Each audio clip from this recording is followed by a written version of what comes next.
भोरे धर आय आयब पोखर नहाय।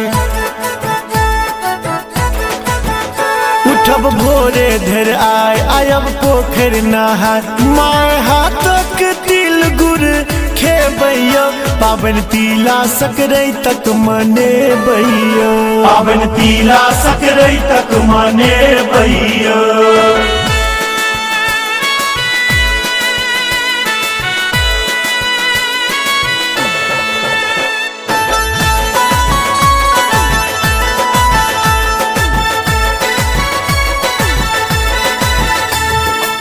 ले बजतेक डूम पोखर में भाई ततेक भेटत तिलवा चुरलाई।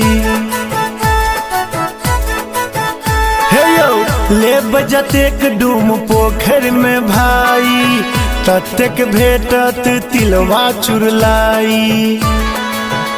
खूब डुमकी संगी संग लगे बैया पाबन तिला सकरैतक मनेबैयो। पाबन तिला सकरैतक मनेबैयो।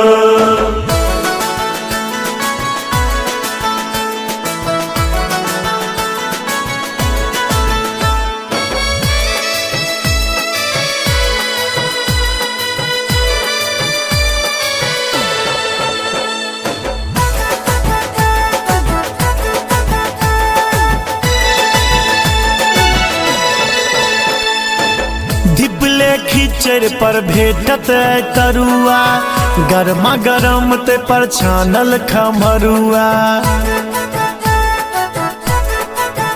हे यौ धिपले खिचड़ पर भेटत तरुआ गरमा गरम ते पर छानल खमरुआ। दही पापड़ के मेजन पूरे बैया पाबन तिला सकरैतक मनेबैयो। पाबन तिला सकरैतक मनेबैयो।